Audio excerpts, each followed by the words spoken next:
Today, I want to talk about the most realistic path forward for Destiny 2, or really Destiny as a franchise. I'm going to use some of everyone's favorite contributor at Forbes, Paul Tassi's articles to really just drive home what I think is actually going to happen, because we do have the petition that is currently up to try and convince Sony that there are a lot of people interested in a Destiny 3, and of course, as a result, a future Destiny. I'm very curious to see how many people who have signed that petition would be okay settling for what I'm about to propose, which is the release of Shattered Cycle. And before you get mad at that, the implication of just continuing Destiny 2, hear me out, okay? So first of all, these are some bullet points from one of the first articles that Paul Tassi wrote. And, there's a good chance that everything Paul Tassi says, maybe it's not 100% true, but I like to trust his sources for the most part. So if you have a problem with any of this, go take it up with him, but, do it in a nice way, I suppose. No, actually be nice to him. So the decision to end support for D2 and move at least some amount of resources over to Marathon was made earlier this year. Work continued on future Destiny 2 content, including future expansions like Shattered Cycle, and did not immediately stop when this decision was made. This was because the vast majority of Bungie did not know about Destiny 2 support being dropped right up until it was publicly announced, which is insane, by the way, just completely insane. So we know that there is some work that has been done on Shattered Cycle. We don't know how far along it is necessarily, but when we get to this next bullet point, it's pretty convincing, because there's another bullet point from a different article from Paul Tassi. I'll link all these articles in their entirety in the description below if you want to take a look at them yourself. But here it is. With all the options on the table, the main problem was that any and all of it cost a ton of money. Talking to multiple industry people, Jason Schreier's recent theorizing that building a Destiny 3 from scratch could cost $500 million before marketing and post-launch support is not unreasonable in the current state of the industry. So, should you be mad at the industry and how greedy some of these publishers like Sony and so forth are? Absolutely. Games are not just an art medium anymore. They are a purely revenue-driven entity that requires you to make a crap ton of money in order for them to be successful. And, Destiny not only needs for its future to be funded by, $500 million, but also, there's money after that, there's money in between that.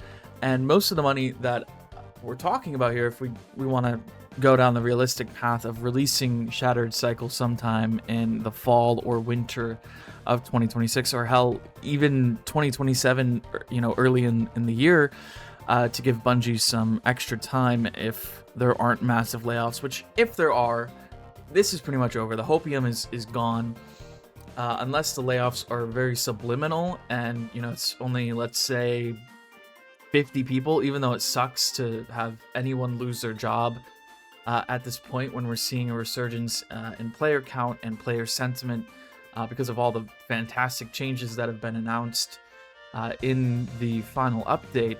There's still the reality that Destiny has more than likely seen a big hit in terms of its overall revenue.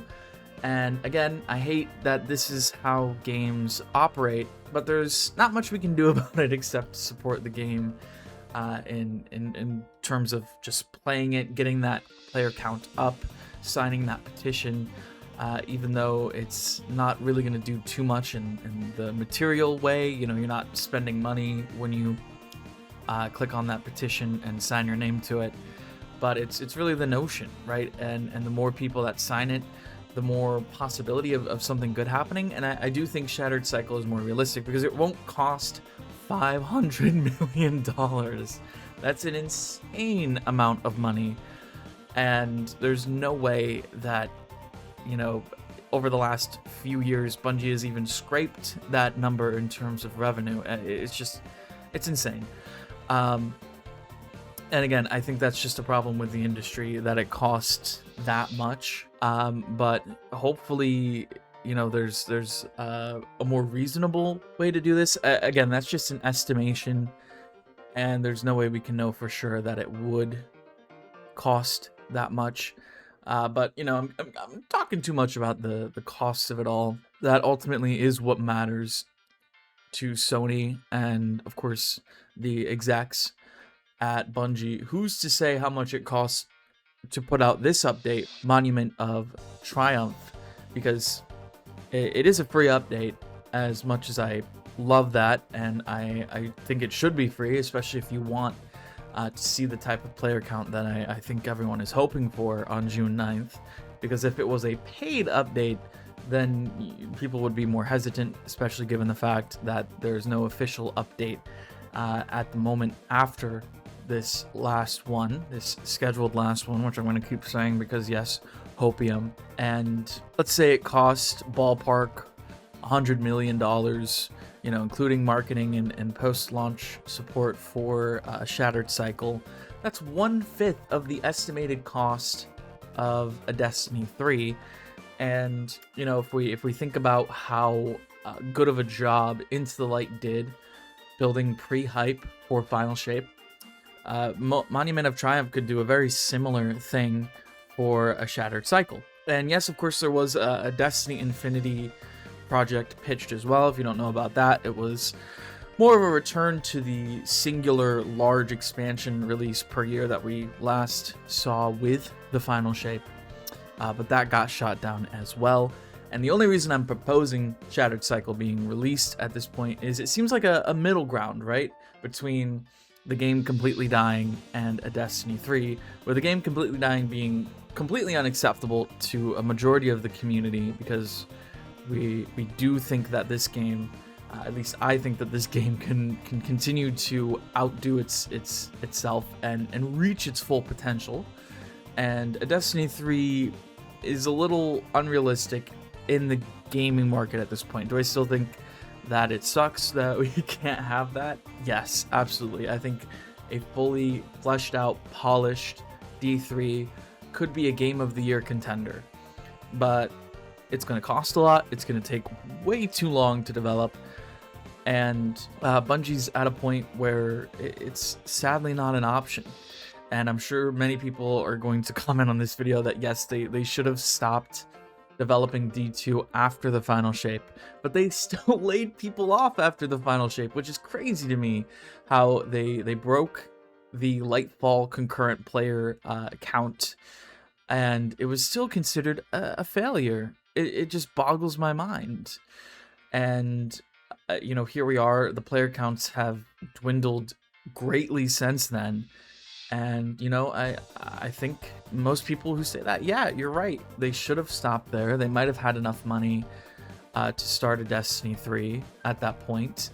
And, it might be releasing a year or two from now. But still, the development is so far off. And I do believe that they can continue to develop Destiny 2 and make it better. I mean, before our very eyes, they're doing it with the June 9th update.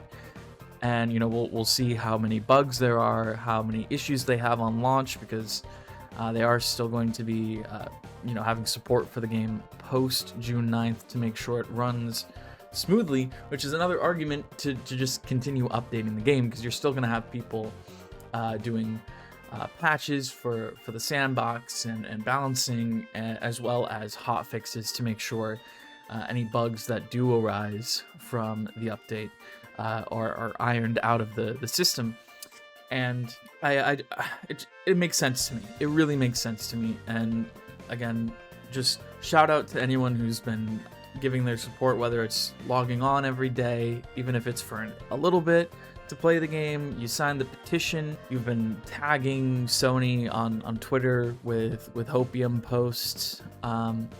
It's truly a community like no other, and I love when there's just a ton of positivity from the community, because man, there's so much toxicity all the time, and it's good to see all of us unify around a common cause, which is just to get something greenlit. It doesn't have to be a D3, in my opinion. Anything in the Destiny universe would be fine, as long as it's not some like mobile gacha game like Destiny Rising, because that's certainly not gonna help the game at this point, or the franchise.